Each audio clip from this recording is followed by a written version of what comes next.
Hi. Hello. Welcome to Cougar Talk, and we are here with Golden Angel! Yay. Thank you for having me. Yeah, we're so excited to have you. And I'm excited to be back. I feel like we haven't had Cougar Talk in a while. Yeah, it's been a hot minute. It's been a little bit of a minute, because So this is exciting. I'm excited. summer and school starting back and traveling and just everything. So it's good to be back. And we're so excited to be here with Golden. Yay. Hi. Thank you. Okay, so I didn't warn you. I'm an open book, unintended. Well, I was, stalking you as one does. And I came across, I'm a little bit infatuated right now. You, not only as we were talking about your books won me over, but I had no idea that you do cosplay. Yes. Fun. Right? Yeah, I've been doing Ren Fair for years. That's where that picture's from, actually. And then it was an interesting journey. I've been doing Ren Fair for years, and then I put together an outfit that I had seen that was similar to things I'd seen people wearing at Ren Fair, even though it wasn't like fair-ish. And people kept complimenting me on my steampunk outfits, and I was like, thanks. And then I went and looked up what steampunk was, and I was like, oh, this is everything I want. And then I got into steampunk, and then that led me to Dragon Con down at Atlanta, Georgia, which got me into cosplay, and I've just been doing all of it ever since. Well, okay. Listen, I'm all about the Comic-Cons and the cosplay, all of it. And I read that now you sew a little bit, right? I do. Nothing in this picture. I think I added some embellishments to that jacket. That was it. My husband did make the necklace that I'm wearing there. But everything else that we're wearing in that particular picture is bought pieces. But yeah, I've made probably about half of my costume wardrobe. That's exciting. That's amazing. Hey, Kim. Yeah, I was like, oh my gosh. I was like, I want to hang out with you so bad. I love that. I was very proud. I made the dress and the necklace for that one. I was very proud of it. Yeah. Look how amazing she is. It's gorgeous. It's gorgeous. No, look at that. Yeah, when I started doing cosplay, I ended up kind of I wasn't exactly the founder, but I ended up kind of helping co-found a cosplay photographer meetup group. And so we would just get together with these amazing photographers. They would get to take pictures of cosplays and cosplayers and do, something other than wedding and engagement photos, which are great, but not super for a creative outlet. And it's still going. It's been years. I'm not part of the admin team for it anymore, and I haven't been to a shoot in way too long, but it is still going, and I'm very happy about that. Yes, I mean, this is amazing. Oh, I like that one too. Right. Mm-hmm. That was one of my favorites. That one's all bought pieces again. If you guys ever want a good corset story, man, it's so good. And they've got, wait for the sales though. I always do the buy one get 3 or 4 free. Yeah, well, because the one that you're paying for is still $200, but if you're getting 4 of them, it's that's fine. They're really good quality. Oh my gosh. No, you look amazing. Thank you. Freaking amazing. And you're making me want to go do a photo shoot again. Oh gosh. Oh no, but I don't feel like if you haven't gone to a Comic-Con or the whole cosplay scene, you don't get, it is a whole world. It's amazing. It's a whole world. Yes, and people there are just so cool. Yes. Nobody's in a bad mood. Nobody's a jerk. It is just. They tend to be very happy places. Yeah. Yes. Yeah, I go to AwesomeCon in DC every year. The past 2 years, I've actually had a table there to sell books, which has been really cool. Nice. Yeah. Yeah, you get to do both things. Yeah, that's Exactly. awesome. Yeah, merging your worlds. Yes. Like this year I got to go. I saw the Q&A with Elijah Wood and Andy Serkis and Sean Astin, and got a picture with them. But I also had my table with my books, and it was really cool. But yeah, this was my 10th year going to AwesomeCon, which was kind of crazy. I love it. I love it. No, I love these things, and I just I've gone to quite a few. Oh, Hi. And I love it. I love the vibe. Like, Yes. you just leave in a better mood than what you came in. Yeah, I am an extrovert. I'm a weirdo in the author world. I'm an extrovert. So I love going to the events and stuff. It takes energy out of me in a different way, like doing the book conventions, just because there's so much prep and it's kind of disruptive to my writing schedule and everything like that. But like the actual events and like getting to meet people and everything, it's one of my favorite things to do. There are times when I wish I could just do that all the time, but then I would never write. So it does take a long time out, but yeah. Well, you certainly look fabulous. And I just had to chat with you a little bit about this because I read that and you don't understand. Like, I literally screamed at home. Like, I physically was like, cosplay. Yeah. Gosh. And we're only in October. And I'm going to try to do it on my Instagram this year too. I'm really bad about keeping up with my Instagram, but I'm going to try to this year. In October on my Facebook profile, I always do 30 days of cosplay for October, or 31 days of cosplay for October. So every day I post myself in a different costume to kind of just show off my work. I love that. That's awesome. Love it. Oh, yay, Kim. I'm glad you're coming. So that AAM is Authors After Midnight, which I will be at in October. First weekend of October. Yes. Yeah, it's down in it's like right on the border of North and South Carolina. It's like Charlotte, North Carolina, Fort Worth, I think, South Carolina. Okay. It's mostly dark authors, but I'm going to be there as well. And my other pen name, Sinister Ange, writes a bunch of dark, so I'm going to be bringing a bunch of her books too. Oh, but I like Authors After Midnight. All those naughty authors. Yeah, I love that. So now, speaking of Instagram, I was checking out your. Hold on, my thing's messing up. Sorry. Yes, I think you have a cute Instagram. Thanks. I'm good at, like, we get the books up there. I'm not as good about like posting like life updates and things like that. Well, I get it. I've been bad about that too. It's hard to keep up with everything. But I'm gonna that's my goal for October, is this year to get the 30 days of cosplay up on Instagram and Facebook. Probably not TikTok because that's too much work. See, there's one life update. I got my hair redid. Yes, how cute you are. So I've got to get to. Okay. Now you write contemporary BDSM. Yeah. Right? Oh, I need to update some of those covers. And then you're historical. Yes. And then paranormal. Ooh. Yes. And then sci-fi. And then you have anthologies. Just a few things going on. Yes. So now we'll go back to the top and you can tell us about some of your books. But I just had to point out, like, you have got such a wide range. It is amazing. Oh, hey, Facebook user. Thank you. I hope you are Thank too. you. Yeah, well, I can't focus. I've also found that I can't write the same thing twice in a row. So like right now I'm working on a historical, and before that I had been working on a contemporary, and when I'm done with it, I'll be going back when I'm done with this historical, I'll be going back to contemporary. I've done it where I've tried to like write in the same world back to back, and my brain just stops. Like, it just stops working.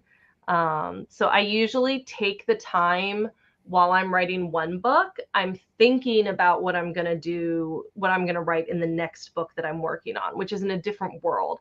And part of it is that like I plot sort of, but as I'm writing, my characters change things on me. So like by the time I finish the book, it's usually not what I intended to write. And so it's like I need some time for my brain to kind of recalibrate everything that changed when I was writing it, like from what I thought it was going to be, so that when I write the next book in the series, I've got it like really, all the changes really solidified in my head, and like what's going to have to change and then my plans for the next book, because things changed in the current book. And so like I need a break, but I also still need to write. Like I have to write. I'm one of those authors that has to write every day, just about. I can take like a weekend break, but I really am. I do best if I'm writing every day, and if I take too long a break, it's really hard for me to get back into it. So no, I get that. I feel like if I take a break, I forgot, like, how do I write? What are words? Yeah. Well, eventually oh, thank you, Libby. You are the queen of BDSM, so I don't know if I can accept that. I've got a couple of BDSM authors that I am just like in awe of. So I don't know if I can accept queen, but I'll take princess. No, they have given you the title. You have to accept it. Gosh. I did have some readers years ago, and they still do it, but they called me the queen of butt stuff. That title, I was like, all right, I'll accept that. That one I'll take. I've got a crown. One of my readers actually got like a wire crown made for me that just says butt stuff across it that I can wear. No. That's hilarious. Wear that title with pride. Yep. Oh, it doesn't tell me who this is, but yay! Book bitches. I loved meeting you too.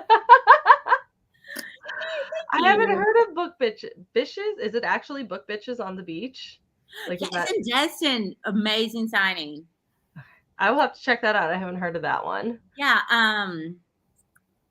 Jay Leslie and Delaney do it. It's so good. Fun. Oh, I mean, anytime I can get to the beach is good. Although I'm trying to slow down on the conventions. Like I said, I did way too much travel this year. I did way too much. It's easily done. Done. Yes. Okay, so books. I need to update some of these covers. This is clearly I don't. I mean, I update the book pages. I haven't looked at this particular page on my website in a while. No, it's fine. We always get everybody with their website. It's just the easiest thing to do, and then everybody's like, Oh no. Well, I mean, so Dungeon Master and Dungeon Daddy, those are the correct covers, and Little Villains. So that's good. Then that's my 50 plus series. So all the characters are ages 50 plus. Oh my gosh, I love it. Because Love and Kink don't have an age limit. No. And so they are also all the first two, Dungeon Master and Dungeon Daddy, are both more established relationships. Dungeon Master is like a second chance romance with his divorced wife, but they've still been like, even after they divorced, they like couldn't stay away from each other, but now she's finally ready to move on, and he's like, no wait, I've done all this work with a therapist and now I want to win you back. And like, yeah, so like he puts in the work. It made me really happy to write. So and then okay, so this is really good because you can see this. So if you look at Dungeon Master and you look at Bondage Buddies, Bondage Buddies came out the month before Dungeon Master did. So I was like halfway through writing Bondage Buddies when I had the covers for both of them, and I posted them around like fairly close to within each other. And the cover model on Dungeon Master, his name is Kevin, he's like the nicest guy, was like, oh hey, look, he's in the same position I'm in for my cover, the Bondage Buddies cover. He's like, and he joked that like it looked like he could be his son. And I was like, wouldn't that be funny? And then I was like, wait, wouldn't that be funny? And so like halfway through Bondage Buddies, I only had to make a few small tweaks because I was like, I can do this. I can use this for the end of it, for what I had planned for the end.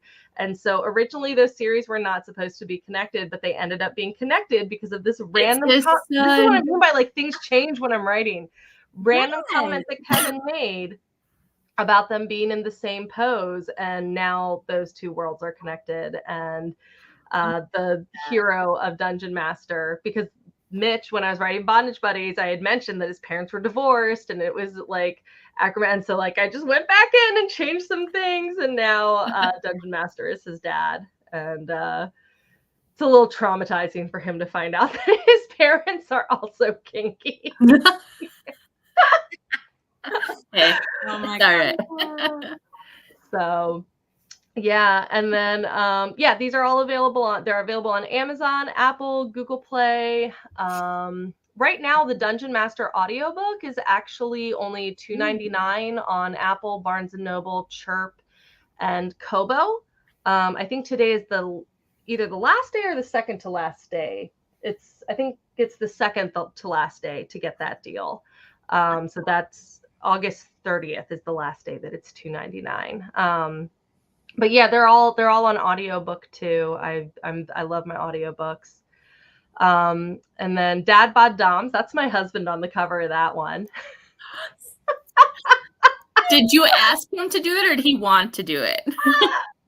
He was voluntold to do it. I was like, I had been joking forever about putting him on the cover of a book, and he's like, whatever. And then when we wrote the Dad Bod Doms, I was like, you know what? It's really hard finding a stock photo of like an attractive dad bod. So I was like, I'm just gonna put my husband on there because I can tell people like there's definitely a dad bod underneath that suit. So yeah, that one was a lot of fun, and that one is actually also connected to Dungeon Master. That was where the main character in Dungeon Master was actually first introduced in Logan. Which like I can't help myself. All my stuff is interconnected. I love, if you like Easter eggs, if you like finding Easter eggs, I am your girl. It is like my favorite thing to do. Just drop all the Easter eggs all over the place. I like to do that too every once in a while. Like Yeah. things just kind of pop up unexpectedly and they're connected. It's fun. Exactly. So then the Venus books, those are my MFM books. And they were what actually kicked off. They are also set in the same world as the Bondage Buddies, Dungeon Master, all that stuff, but they are the original series. Everything else spun off of them. Oh, yeah. nice. So that one started with the Venus School, which was inspired by so I think her name was either like Minx or Jinx Malone. The book is no longer available. It was called The Madam X School of Sex, and it was so hot. And I'm like mad that it's not available anymore because I would love to tell people to go read it. It was so hot. The only thing that was wrong with it was that the hero swept in, like took over her first class, which was like an erotic massage class. It was very hot.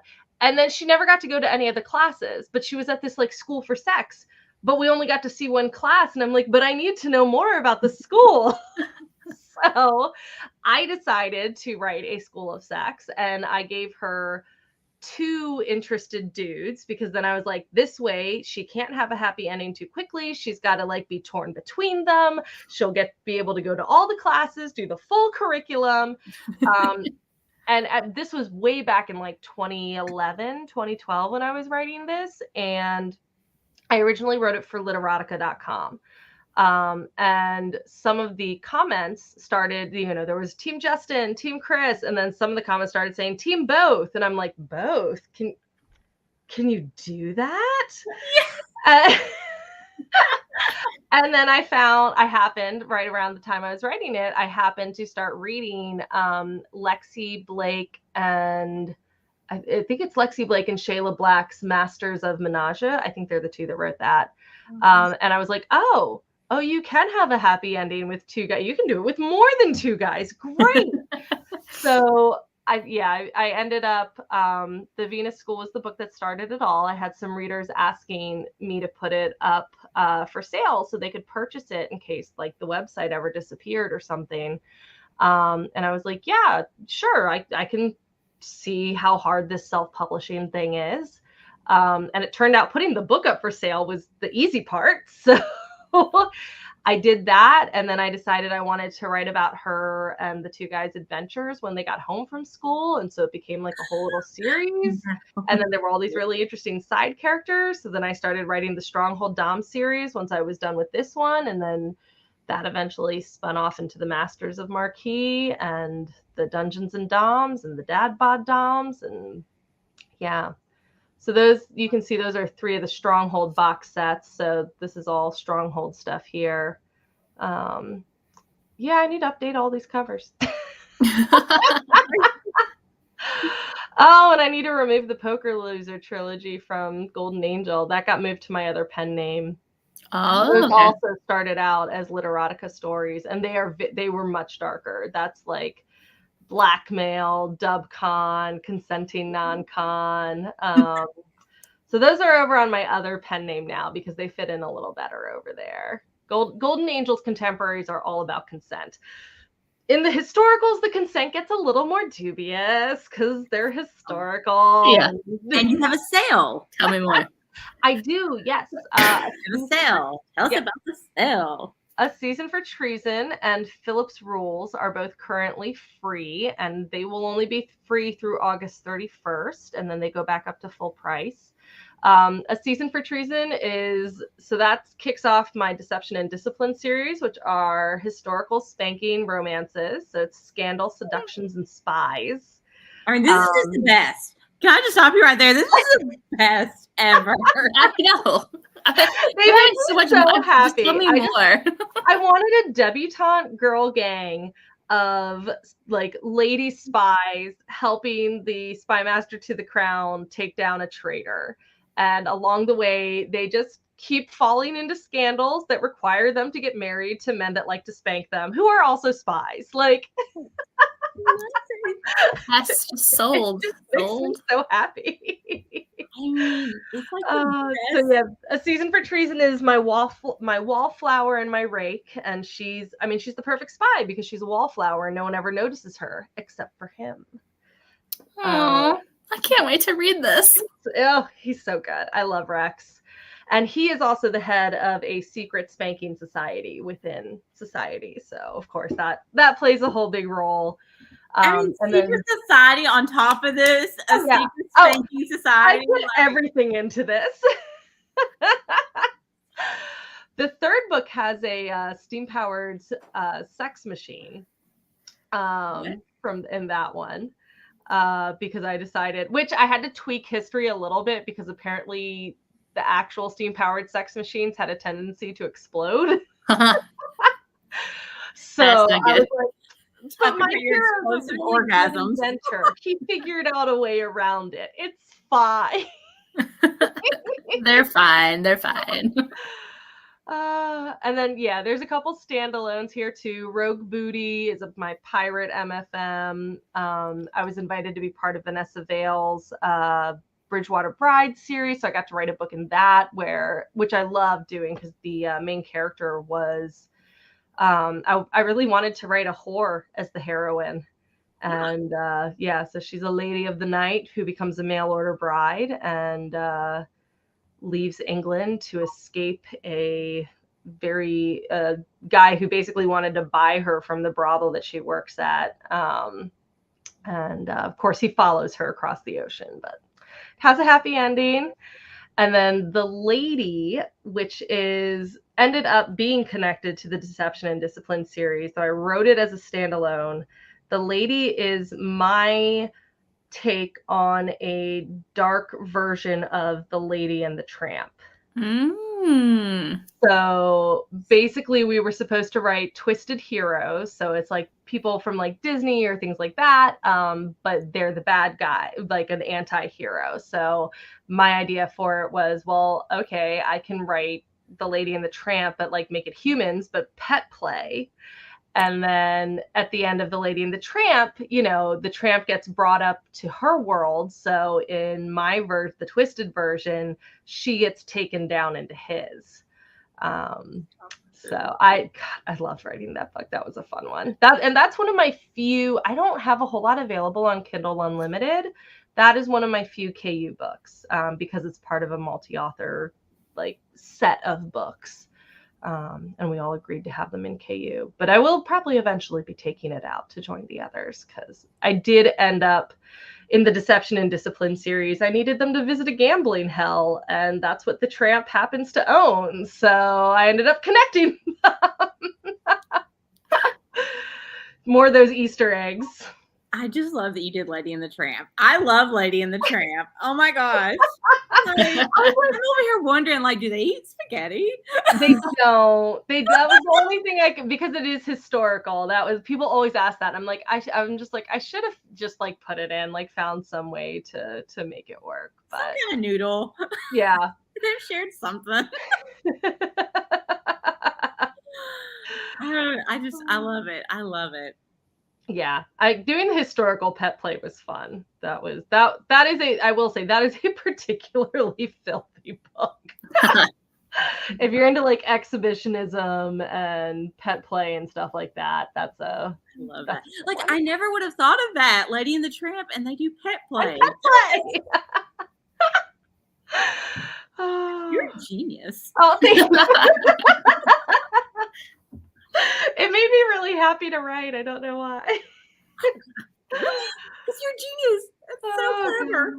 Yeah, it's like nothing I've seen done yet either. So it's like, right? It's like a fun idea. Yeah. It was, I mean, I still want to write some of the like the usual stuff. Like I have ideas for a twist on Beauty and the Beast and The Little Mermaid, but what I really wanted was The Lady and the Tramp.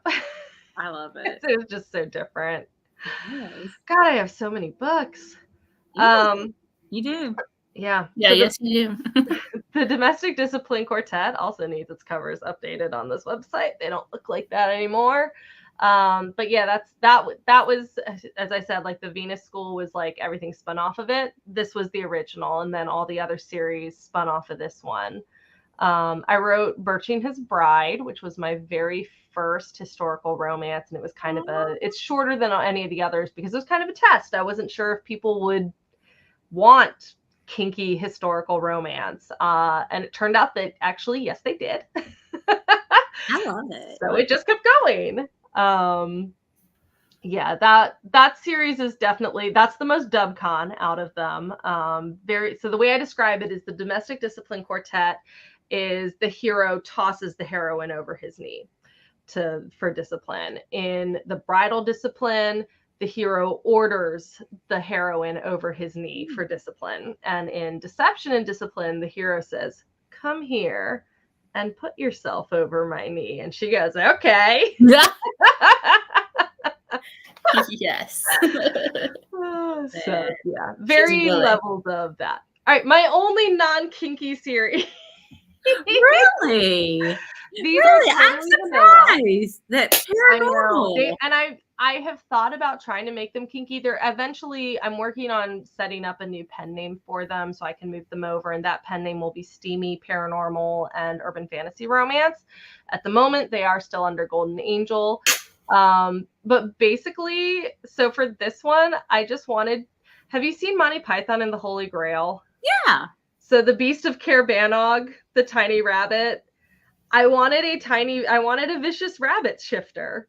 So I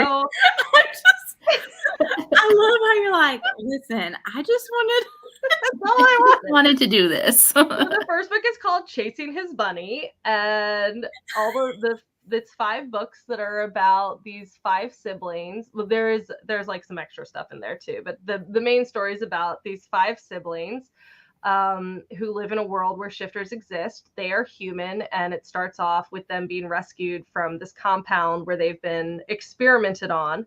And they had shifter genes that got woken up, but it woke up all their shifter genes. So they are bunnies the size of bears with giant pointy teeth and claws, and they also have turtle shells under their fur that like make them basically bulletproof. Okay. And only the youngest is the only one. She's the Beast of Caerbannog. She's the one that was deemed a success after the experiments because she was actually still small, but she has the teeth and the claws, and she's just like terrifying and fast and rips people's throats out. So yeah, they're all hunting down the evil company that experimented on them and taking it down, and also falling in love at the same time.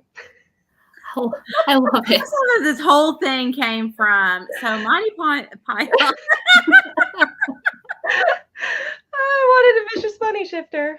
That's all.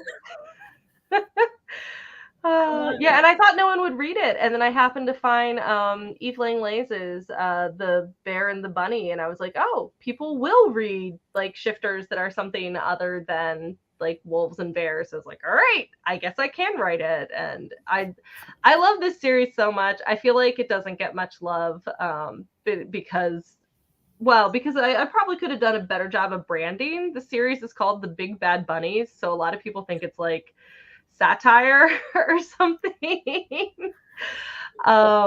You said you're about to pull it out of the I am. I'm gonna move it to a different pen name because I mean they have no kink. They've got all my other things, but I think they're just like a little too different from everything else that I write, that they'll do better under a new pen name. And then I really would love to try my hand at urban fantasy and some more paranormal. And as much as I love writing kink, every once in a while, I do want to just write a sex scene that's only like 2 pages instead of 2 chapters. So, kind of like a palate cleanser. Yeah. Well, I love this idea. It's actually it's really interesting that this company and they're going back on it. And, so I love it. But yeah, I haven't heard of this one. Yeah. And so. Well, the first Chasing Tail has its first BookBub, which is going to be in a couple weeks. So more people might know about it after that. That kind of thing always helps. Yeah. But, yeah, they get, every once in a while, I'll see them being recommended in like a shifter group when someone's asking for like unusual shifter animals or like funny shifter books, because they're almost rom-com. I love it. Like the first one is chasing his bunny and they're fated mates, but she just got rescued. Like she spent her teenage years, like her last few teenage years, she's a virgin because she got kidnapped. She and her family got kidnapped when she was like 16 or 17. And so she's like a virgin and she's like, all right, I'm free. I can't wait to discover boys again and do things. And this dude is immediately like, you're my fated mate. And she's like, no, I'm going to go sleep around. Thank you. And so I had a lot of fun with them. It's so fun. I love it. I love it so much. Okay. And then we got some aliens. Yes. So Lee Savino and I don't even have the third book up there. There's the Mated on Hades is totally separate. Okay. So that was written to be part of the Celestial Mates series, which is a multi-author series. And that one's just pure fun. He's got like a tale that does its own thing. And it's just lots of smutty fun. Always love a good tale. Yeah, kind of enemies to lovers kind of thing going on. Anything with Hades, I'm always in.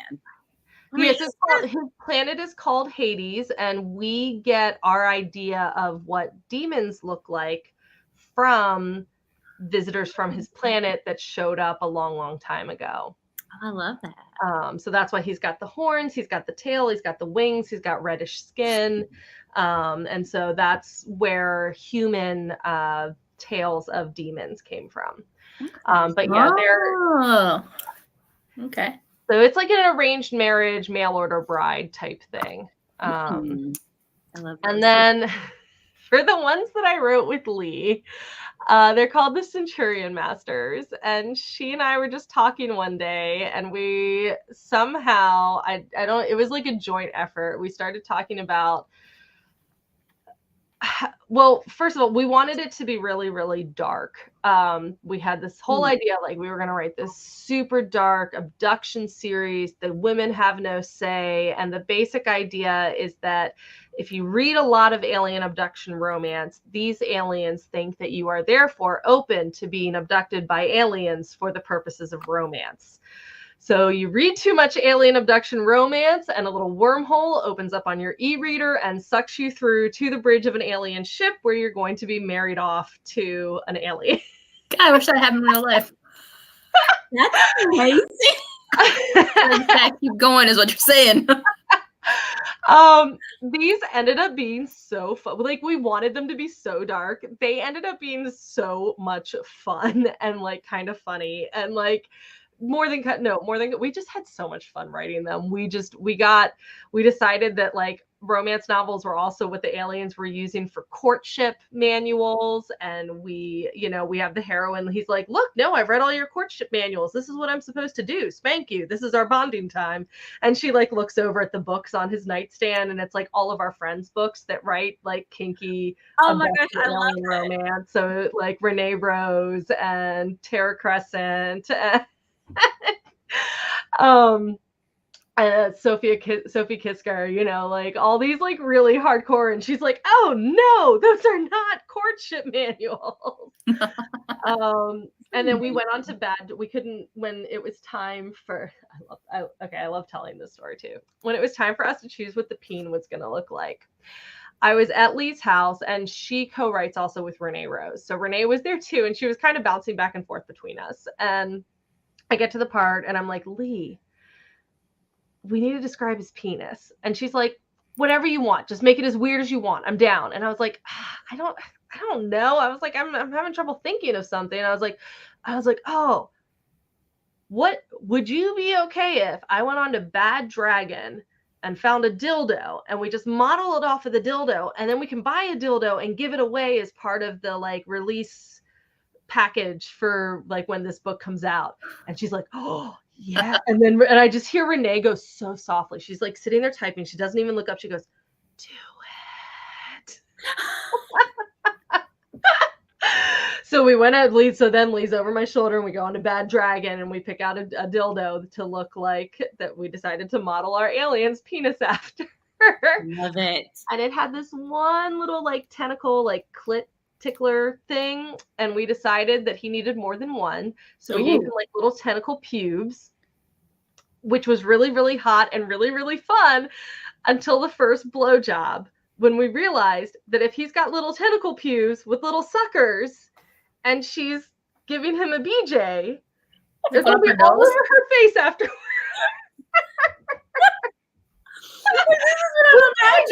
We were like, we're going to write such a dark series. And then it ended up being so funny.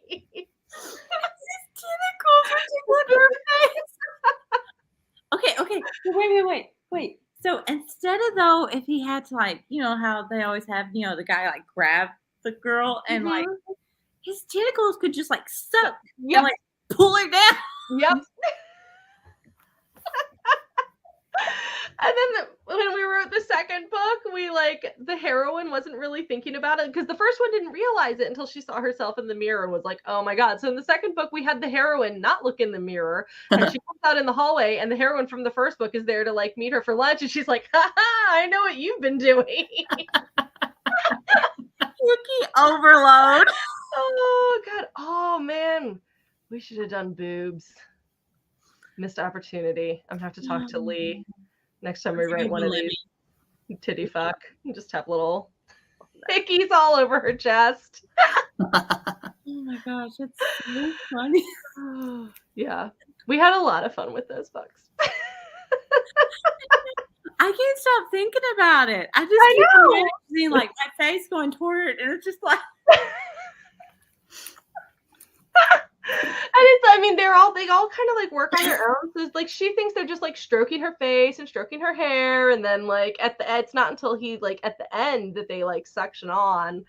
So they aren't really thinking about it, but it just leaves them with lots of little marks all over their cheeks. And Can you imagine though? It's like I love it. I love it so much. Those are a good time. So good. Oh God, and then all the anthologies. Yeah. So you've been more. So the Dirty Daddies, that one's an old one. We release one every year. And so the anthology for this year is actually, I think it's releasing next month or early October. Oh, that's exciting. So the 2023 Dirty Daddies anthology, my contribution to it is It's called Garden Daddy, which is the sequel to Cheese Daddy, which was the sequel to Taco Daddy. Taco Daddy. Since we're doing them every year, I decided to just start making my own little series within the anthologies. And I like after like a year or like at least 6 months after they release, I'll eventually remember to throw my story out into the universe on its own. So I'm calling it my Daddy's Everywhere series. And yeah, Taco Daddy came out this May. Did surprisingly well. TikTok really seemed to love the idea of a taco daddy, so that was great. Sounds fun. Sounds like a lot of fun. Yeah. So, yeah, we so there's that one. The Claimed Brides was a box set. That's another alien one. So those are alien shifters. So the women sign up to go be alien brides, and they get there, and it's always a little bit different than they were expecting. Mine is like a reverse harem situation. It's like her and these 3 griffin shifter alien brothers. And oh man, my character's a pain in the butt. Like every so often, I really just need to write it. I really just feel the need to write like a Schadenfreude character, like where like, she shows up and she gets sold, which she wasn't expecting. And then of course she's being constantly disciplined by these 3 heavy-handed alien brothers. And it's more fun if you can be gleeful and enjoy it because she's kind of a terrible person. And by the end of it, she's a better person. So. Aww. Oh gosh. She just needed, she did. She just needed some love and some discipline and someone, it wasn't all her fault. Her backstory is that she's got terrible parents who turned her into a terrible person. Yes. And she gets to this place and learns about what's really important in life. Yeah. It's a deep message, and they're, in between the like massive 3-hole orgy stuff. Everyone's a better person. That's a good way to learn some lessons. And then of course I'm part of Blacklight. So I have one full-length book with them, which is a Daddy Dom book. Well, actually I have 2 now, one under Golden Angel and one under my Sinistrange pen name. But Blacklight Roulette War was the first time I got to write in Roulette Night for them. And they're a multi-author series. And then they have a bunch of Roulette Nights, which is basically Blacklight is the BDSM club. And once a year, Blacklight has what they call Roulette Night. And you go, and if you sign up for it, and it's limited signups, but if the character signs up for it, they don't have a say in who they're paired with. They do it by like drawing numbers to find out who you're paired with. And then you have, I think it's 3 or 4 hard limits, but that's it. And you spin the roulette wheel. So you get your partner from a number, and then you spin the roulette wheel to find out what you're going to do. And if it lands on something that's not a hard limit, you either got to do it or you're out of the game. And if you finish all 3 scenes, you spin for 3 different scenes. If you finish all 3 scenes, then you get like a free month at the club, I think. It's like, and there's like a prize at the end of it. So like people want to do it, but of course limits are always being pushed because there's a lot of things that you can do in kink and that people might not be comfortable with. I like the roulette table. That's fun. It was cool. And this one was also cool because this was the first time they have an East Coast and a West Coast club. And in Roulette War, the reason it's called War and it's got the 2 guys is the 2 dungeon masters of each club were kind of like, my club is better than your club. And the owners were like, all right, well, you guys want to have like a face off. We're going to have the members like vote on best scenes of the night and like all this stuff. And the couples that got the most votes at each club for best scene won something.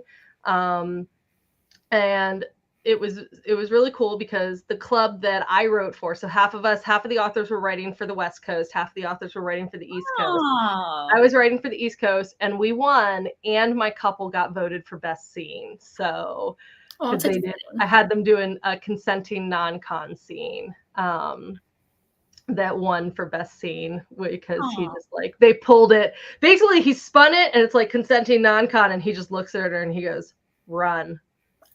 And then he chases her through the club. Oh my gosh, I love it. So hot. That was a good one. Yeah. And then Masters of the Castle is Maren Smith has her BDSM club in a castle, and she would invite authors to come and like write for like, it's similar to Blacklight, similar to the roulette stuff. And this one was called Witness Protection Program, and it was all like heroes and villains. It's a lot of fun. And there's like a bomb that people are trying to, there's like a bomb there, and everyone's trying to find the bad guy, and people are trying to find the bomb, and like all this crazy stuff. She did blow up the castle at the end of it. It got real. It was a lot of fun. I'm like, all right. So yeah, and then these are just the box sets that I have, which some of them are up on the top too. I really need to update my website.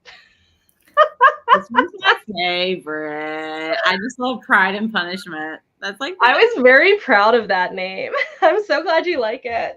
I do. I love that. That's so cute. Yeah, Masters, dude, I almost peed myself when Maren Smith reached out to me to ask if I wanted to write for Masters of the Castle. Like, I was in the car and I let out a noise that was just ungodly. Like, I'm in the passenger seat, and my husband is like, "Are you okay?" And I'm like, I great love at it. that. Oh, Ooh, that's a pretty cover. yeah, those are my Nice. Stronghold is like 8 books long, so it was 3 box sets. Oh wow, That's a lot. Yeah, I'm working on the spin-off right now, which is Masters of Marquee, and that one's going to be 9 books. So now what do you have coming up? Like you said one was releasing. Did you say next month? yes, so the next Masters of Marquee book, which is called Shallow Submission, is going to be releasing, and that's book 6 of the Masters of Marquee. That one's going to be releasing in October. So close. Yeah. Coming up, I have a short story that's part of the Masters of Marquee series that is releasing in the Color Theory 3 anthology, which is all like interracial romance, and all of it, all the proceeds from the Color Theory anthologies go to a charity. I can look up which one it goes to. Goes to the A Book a Day Scholarship Fund that aids the education of Black students. Oh, that's Very nice. So it's, yeah, and I like to write a lot of interracial romance. So I was really, really thrilled actually when the organizer for that reached out to me and asked if I'd want to be a part of it. I was like, yeah, absolutely. I have the perfect story for it. So that worked out really well. So that's coming out on the 5th, and then in October, Shallow Submission will release, which is also part of the Masters of Marquee series. And right now I'm working on A Season for Bliss, which is a historical spinoff from the Deception and Discipline series. It's going to be all historical romance femdoms. I wanted to do some dominatrixes for my historicals because I don't have any at the moment, and I do have some for the contemporary. So it's going to be three novellas, and the first one is releasing in November. Oh wow, you are so busy. Mm-hmm. Yeah, it's kind of nonstop. And then I've got all these events coming up. Yes, I was gonna say, if anybody wants to get some of these books signed, yeah, this Sunday, this is like dream come true for me. Like I said, I've been going to the Maryland Ren Fair for decades at this point, and I walk into their bookstore every year and go, oh my God, wouldn't it be so cool to be like a signing author here? Because they always have this tent outside where they have signing authors, but I don't write Renaissance, anything. So I like never asked them about it. And then last year, it might have been the year before. Recently, I started trying to do one scary thing a month. So last year, I noticed that one of the authors that they had at the signing tent writes Regency romance, not Renaissance. And so I was like, I'm going to ask. That's going to be my scary thing for this month. So I went in and I said, hi, this is my pen name. I write Victorian. You know, I noticed that you have a Regency romance author. I write Victorian romance. Would it be possible for me to maybe, you know, like apply to do a signing here? And they were like, yeah. I was like, oh, cool. So, Oh, that's cool. so I went through the application process and they were like, yeah, we'd love to have you. And I just did my orientation a couple weeks ago. And this Sunday I will be there signing at their signing event. I love that. That's so fun. I mean, sometimes you just got to do the scary thing. Yeah. My next scary book signing thing, once this is done, I'm like, all right, I had my first signing at a Barnes and Noble last year, and now I'm doing Ren Fair. And so I'm like, all right, my next scary thing is I live 45 minutes away from Nora Roberts and her bookstore. And they have a shelf there for local authors. And she sometimes invites local authors to her signing. So I'm going to make myself go over there. You can do it. I'm so pumped for you. You have to do it. You have to. Oh, that'll be so cool. That's my next scary You told thing. us, so now we're going to be on you about it. Yeah. That's good. I need accountability. Yes. That's like way too exciting not to do it. Like, no. I mean, I would pee my pants. So like we're going to be adding the Nora Roberts one like right down here. Yeah. Now I need to change the dates on that too. That is not when readers. I apparently just like stopped updating that in the middle of things. Good to know. Okay, so I need to update. I need to update my series page and I need to update my events page. Got it. We're really good at pointing out this stuff. I didn't mean to. I promise. No, it's good. I need to. I mean, the list of to-do things just starts piling up. It never ends.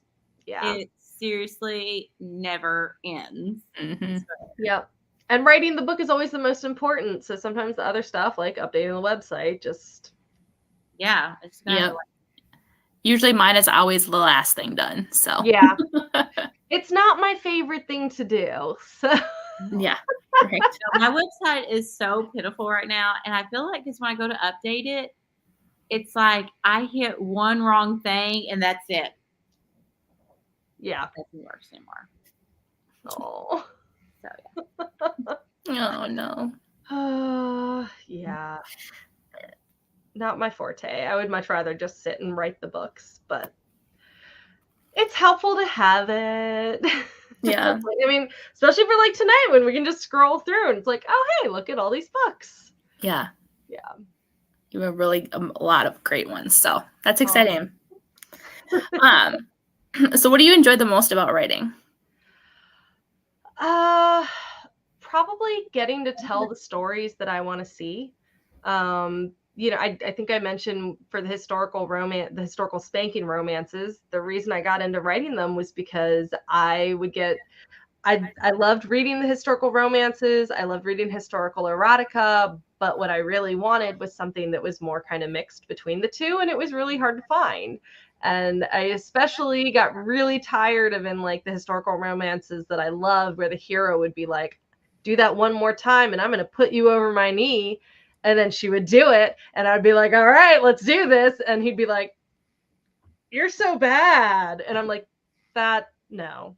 Or like if he did, it would be like one swat and she's like, oh, and he's like, well, yeah, I hope you've learned your lesson, and I'm just like, this is not, I appreciate that it's in here because it's as close as I can get, but I want more. I want balls and dresses and gowns and polite society and teas and gossip and scandal, but I also want the spankings. Like I really wanted the sweeping historical romances with the really raunchy sex and spankings. So I wrote it. Old. Yeah. Like, Yeah. and Old. apparently I was not the only person who wanted that, because those books are my most popular ones. When it comes to my contemporaries, you know, when I first started well, like I said, I wrote the first one because the book that I read, which I loved, I wanted to see more of the schools. So I wrote it for myself. And then by the time I moved on to the next series that spun off of that, I really wanted, I'd been reading a lot more BDSM romance, and I really wanted BDSM romance that was representative of people that I knew in the kink scene. And I was reading all these billionaires and all these, you know, or all these military people who also still ended up being like extremely wealthy because they ran security firms. And I love these books, like absolutely nothing wrong with these books. I love these books, but what I wanted to write were like just regular people who had regular normal relationships and were also kinky, because those are the people that I know. And especially for me, I'm half Asian, and I never get to see half Asians anywhere. It's like, you know, and I rarely ever even get to see Asians, and I'm half Korean, but like if I see like someone who's like Chinese or Japanese or, you know, hero or heroine, I'm just like, woohoo, Asian, like something like it's Yeah. not often I really get to see myself reflected in a book. And so the first book that I wrote, in my Stronghold Dom series, the heroine is half Asian and half white. And so I got to put my own representation in, and I wanted, you know, I wanted real people, and I wanted the representation that I didn't feel I was receiving. And then I also wanted to like take stories and do like a twist on them. I love second chance romance. It's one of my favorite things. But after a while, it starts feeling like all of these second chance romances, the guy gets to go out and sleep around, and the girl, if she does have a relationship after him, it's a relationship, it's not sleeping around, and the sex is terrible. Yeah. And so I really wanted to write, you know, second chance romances where the heroine gets to go and have fantastic sex, or all of my heroines, they're mostly not virgins except for the historicals, and there was nothing wrong with the sex they were having before, but they fall in love, and that makes the sex even better. But it's not like they've never had an orgasm. Yeah. You know, like things like that. I wanted it to feel more true to myself and the people that I know. And I definitely, in the Stronghold Dom series, put a lot of myself and my friends into those characters. And I feel like it shows, because I've had a lot of people be like, these characters all feel so real. Like, I feel like I could just hang out with them. I'm like, well, if you ever come and hang out with me and my friends, this is what it's going to be like. Yeah. I love that. I love it. Yeah. So, yeah, just getting to put what I want to read out into the world. And, you know, if I see a hole somewhere, I just need to fill it. I like that. Okay. So before you start a new book or a new series, do you have any writing habits or prep that you have to do? That's like a ritual for you. So when I'm starting a new series, I sit down and I write the outline for the whole series. Like, I write down the characters for each book and how they relate to each other, how they know each other. I write their backstories, and then I write a basic synopsis of how I think each book is going to go. All of this work is completely wasted when I actually start writing the series. But I have found that I can't move forward without doing it. Okay. Like, I have to write an outline. Am I going to use the outline? Part of it. I will usually get like a third, maybe even if I'm really lucky, like halfway through the book before the characters start to do their own thing, and I have to rewrite the entire outline. The worst time was 500 words into the book of this heroine that was supposed to be really shy and really quiet and really introverted, and she was supposed to be really like eager to please, and oh my god, she was a raging bitch, like complete narcissist. And yeah, that ended up being a Schadenfreude book, which was not what it was supposed to be. So 500 words in, I had to change the entire outline I had written. But if I don't do it, the book just won't. I'll just sit there and stare at a blank screen. So I've learned to just accept that I have to do some wasted work if I want to get the story out. All right. All right. What do you do when you have writer's block? I will say I don't often get writer's block. I will sometimes get stuck a little.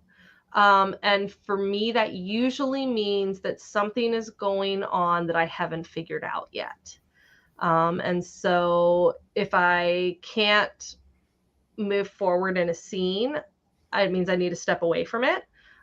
So I can go for a walk, take a shower, call a friend and just be like, I need to talk to you about this. I'm struggling. Can I just talk at you, not even to you, for 5 minutes? Or I'll go talk at my husband, who just has to like listen to me word vomit and then I'll work my way through. And I will just word vomit, and I will just be like, oh, okay, but it's this. And then if I do that, and I won't even finish the sentence. The poor guy has to listen to me talk in incomplete sentences as I figure out what it is that I needed to be doing.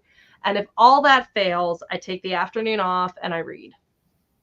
And and just let my brain take a break. And usually by the time I'll then be like doing the dishes later after dinner, and I'll be like, oh my God, what needed to happen? Now it all comes together. Yeah.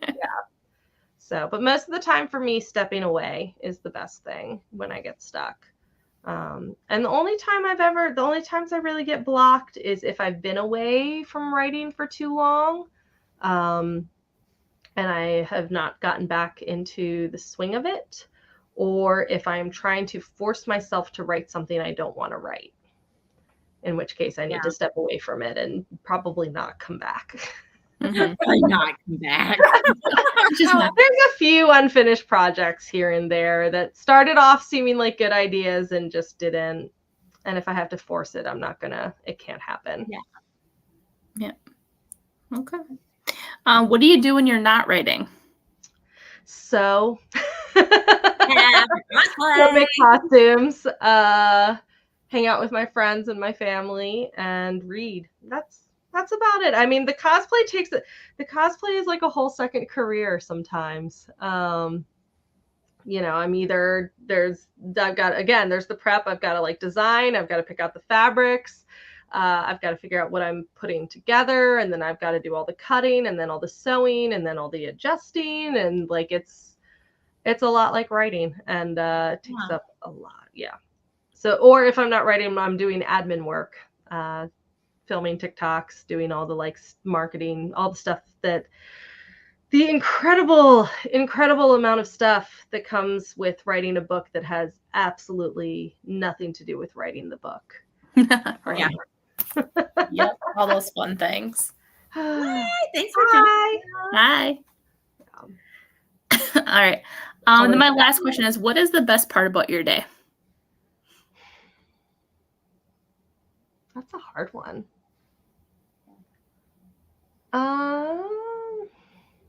My daughter. I mean, just like kind of in general. She is going to be 5 soon, and she just cracks me up constantly. She loves books, and she knows that I'm an author. I mean, this is my office. She's in here all the time.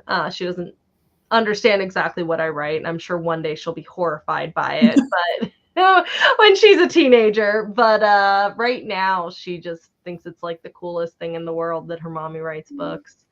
And she's just a little spot of joy every day.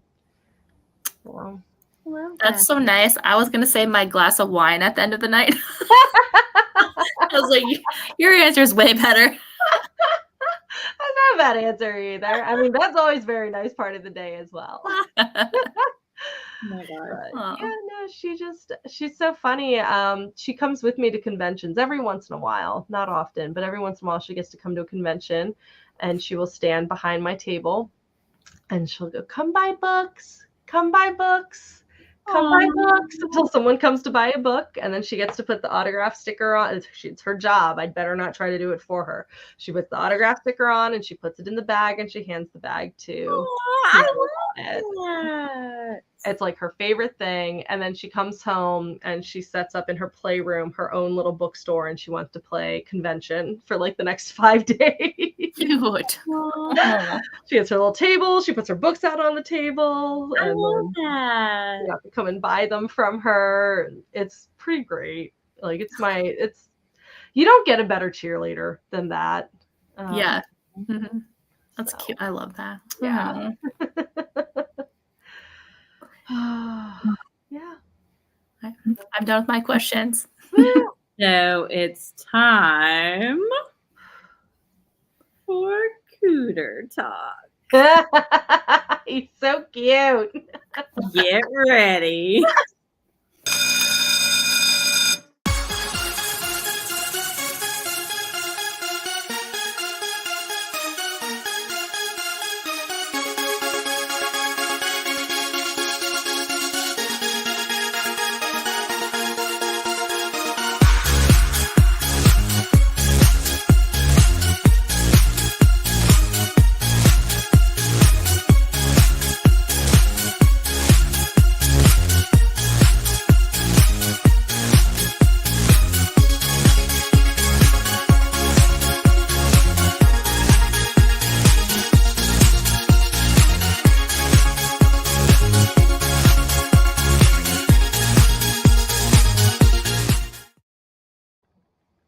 Yay! It's time for Cougar Talk. I like the music. I was jamming. I know, isn't it catchy? So you mentioned Bad Dragon, correct? Yes. So I've visited that site before, but I'm sure you have. this is your newbie, Whoa. Ooh. right? It's got eyes. It's a cuttlefish. I'm not sure how I feel about that. No. That doesn't look fun. Oh, look. Hold on, what's there? Pucker up, people. A cuttlefish. Huh. I Cuttlefish mean, of Cthulhu. yeah. Maybe. He seems friendly. Is it like coming out of a brain? That's what it looks like. I think he looks friendly. I just don't know if I'd want him getting friendly with my vagina. I mean, the colors are pretty, but that's where it lost me. Yeah. Yeah. Oh, it glows in the dark. Yeah. I don't like this one. He looks scary. I think they all look scary. But He looks like Darth Jar Jar. Oh, yes. Oh, that just really ruined it for me. Sorry. That was the first thing that popped into my head.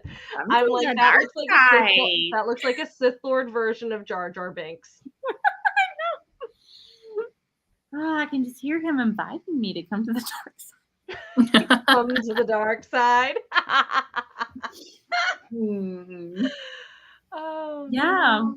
Yeah, but let's go back to this one. He's happy. He's happier for sure. Yeah. I don't know about the brain. I want to say that maybe that's The eyes are my biggest problem with it, honestly. I feel like I could get past the brain. The eyes are. it's like looking. He's looking at you. It's watching. well, it's got to see where it's going. I don't care. It looks kind of like he's like, what are you doing?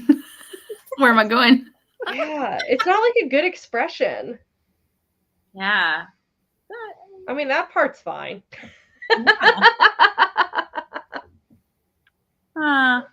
Huh.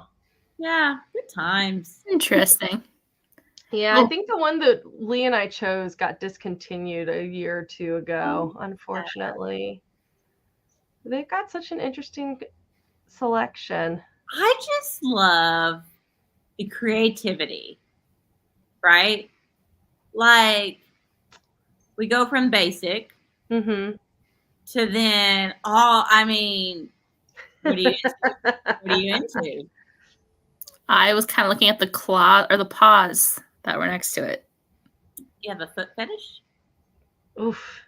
I just don't know how I feel about that either. Yeah, it just doesn't look comfortable. Is it because the nails? Yeah. I think so. I'd be worried. And like, you know, like normally you start like small and then. I feel like No, this one kind of starts out big, doesn't it? Wide. Huh. I feel like that would be difficult. Star Wars Star Wars Daddy. Daddy. Sorry, I missed that one earlier. I'm sorry. Yeah. If I didn't have to worry about trademark issues. All right. Yeah. Oh, now look. That's cute. That's a dragon. And see, that doesn't bother me as much as the cuttlefish. It's the eyes and like the face or bulging something. eyes that just like he looks cute. Like he wants to go exploring. Spelunking, as it were. I like how his little ears are pulled back. Yeah. Makes it look like he's going fast. It's like when dogs are ready for you to pet them and they get all like, yeah. Their ears go back. Yeah. I like how it's called like what is natural about that though? It's a natural dragon. Oh, that's the signature. Yeah. So maybe it's the colors? I guess so. Yeah. Well, how do they know what's a signature color of a dragon when what is a natural color? Oh, look at his little paws. Oh. Look, the curly He looks like he's a puppy begging for treats sitting like that. It looks like a puppy. He's ready. Yes. I don't know if I could defile him. Like he's so cute. Like he's just like I just want to tap him on the head like good dog. Yeah, like he's just actually really adorable. He's ready. But I would feel very wrong defiling him. Let me in. I want to play too. Oh, he's almost too cute. He is adorable. I need something scarier looking. Like the paw. You didn't like the cuddle. That's a little too scary. Okay, so can I get like a happy medium? Yeah, we need the happy medium. Oh goodness. Yeah. Jason the Demogorgon. Okay. I was gonna say that one's got a face too. No, it doesn't have a face. Okay. No. But does it open up like the Demogorgon? Is this like a? Yeah, it does look like the thing from Stranger Things. Yeah. Huh.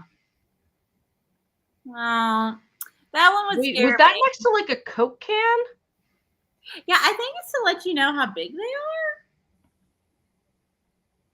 Wow. Yeah. Wow. Oh God. No. Does it? That's it, right? Like, there's no more after that. There's another arrow. No. Okay. Phew. Okay. Getting nervous. You guys have you seen that TikTok where the woman takes like there's someone who like took like a measuring tape and actually measured out on her body like how deep some of these things would go if they were as large as described. Mm-hmm. No, Yeah, I have read some where I kind of get terrified. Like I like cross my legs and like curl into myself. Yeah. The Sex and the City's Mr. Too Big. Yeah. Oh man, that's terrifying. Yeah. You know what? I would get so paranoid that it was going to open up at some point. That thing. Yes. I can't do anything where it's like I don't trust it. No, because it looks like it could. Yeah, it looks like it's ready to like spread apart right there. Read in the description. Does it say that it does open or no? I am pretty sure it doesn't, but no, they would probably have something there. Yeah, it's a straight out of your nightmares or dreams. No. A delightfully horrifying base. Oh my goodness. Yeah. Huh. No, I like the dragon. Yeah. I want the dragon. I could even handle the cuttlefish. But You're braver than I am. No, he's just cute, y'all. He is just. He is literally just adorable. Yeah. I like how some of these won awards. And see, that scares me because of the point. Ooh, yeah. That looks like it could hurt. Yeah. Stan. Look at Stan. It's so random. That's Stan. Ooh, whoa. Yeah. These are. Oh, you know what this reminds me of? Man, I don't know why, but I get Jafar vibes. Anybody I else? can see that. No. Yeah, like when he's I dressed in the see red it. at the end with the like. When he Yeah. turns into the snake. Yeah. I see it. I just want. What's the little thing in the center though? Like, does it do something? No, sometimes they usually show if they squirt. Yeah. This one doesn't. Because I know that they have some that do some interesting things. Yeah. Yeah, we had one on here one time we talked about that could put eggs inside of you. Yeah. One of my friends wanted to try that. I don't know if she actually ended up getting it or not. Subtle medial ring. Oh.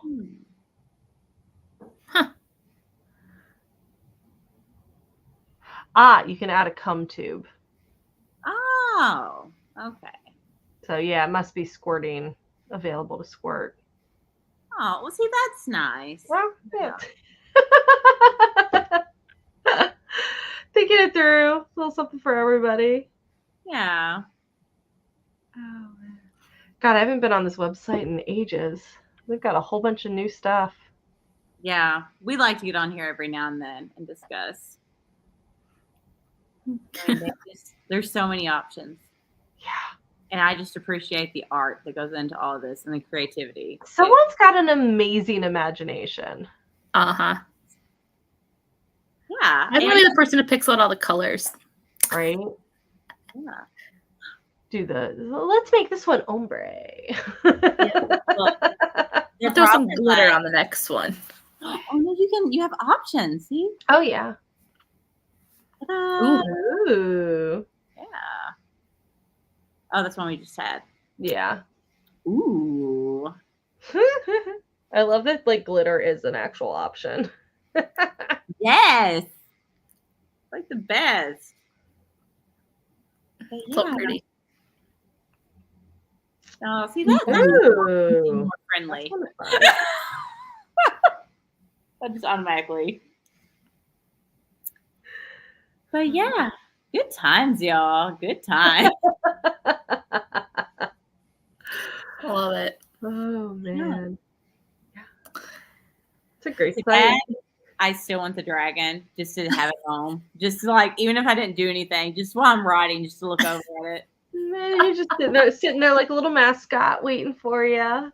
Oh, He's very cute. He really is. Like Cute. no, he would just sit there and watch you. I just feel like I would never have a bad day. yeah. I mean that's why I've got these guys. Like I know. I noticed the tiara. I loved it. I was like, oh. yeah, I got some tiaras at AwesomeCon this year, and I was like, you know what? I need somewhere to put these. I was like, I wonder if I could just like, yeah. Yeah. It's a good way to store my tiaras, and it makes my little stuffed peens extra fancy, and Yeah. The fancy ones. I know. I love it. and it entertains the people on TikTok when they notice them. So wins all around. I love it. But yeah, just something nice and fun to look at that makes you smile, and it's hard to have a bad day when you can see them. Mm-hmm. Yeah. All right. To close out the night, I have a this or that. It is fall edition since it's almost fall. All right. All right. So, scented candles or carved pumpkins? Candles. They'll last longer. Candles, same.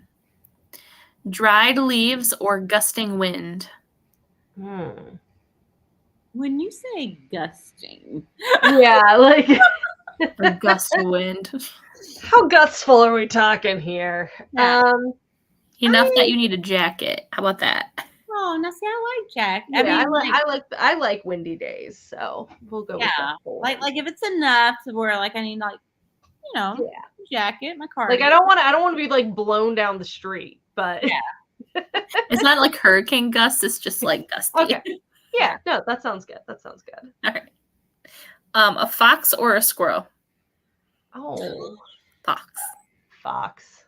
Fox, but that Just because I see squirrels all the time, foxes are a little bit more rare. yeah. I was kind of like, what do you those two? I mean, I don't know. Like I'm just doing what Pinterest tells me. There you go. Books or movies? Books. Books. Didn't even have to think about that one. A cardigan or a pullover?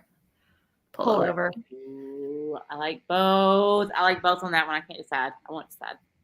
I'm a hoodie girl. I love pullovers. Gail, you have to choose one. It's so hard. Sometimes I really like just my little cardigan that's like all knitted and I can just like curl like a blanket. I'm gonna go with my cardigan. Yep. All right. Yeah, I was gonna say that sounds Apple. like a decision. I can't. All right. Apple pie or pumpkin pie? Apple. Apple. I'm gonna go with pumpkin. Brown or yellow? Yellow. Okay, that one's tricky too. I prefer to wear brown and beige colors, but I really like the color yellow. Yeah. It's I just- don't really love either. I'd probably say brown. I wear a lot more brown than yellow. So. Yeah, I like looking at yellow, Yeah. but it's one of those Depending on things the where shade. the color is not flattering on me at all. Yeah. No, it looks terrible on me. No. I surround myself more with brown colors, I guess. Yeah.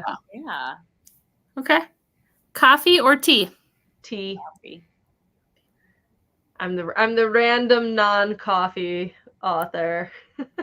I do like a good tea drink every once in a while. Like to switch it up or Yeah. Yeah. The flavor of mocha I cannot. yeah. Yeah. Oh no, my coffee is like sugared coffee. Like it's I can still taste it though. Like I can't even do tiramisu. I want to. It looks so good, but it's just like it doesn't even matter how subtle the flavor is. All I taste is the coffee. Yeah. I love the way it smells. yeah. All right. Crunchy leaves or twirling leaves? Twirling leaves. Again. It Like, is some wind with our leaves. Okay, but do you like to see the leaves be like crunchy when you step on them, or do you like to see them twirling in the air? Crunchy. Twirling. I like crunching them. See, we're going for more like the. All right, that's all I had.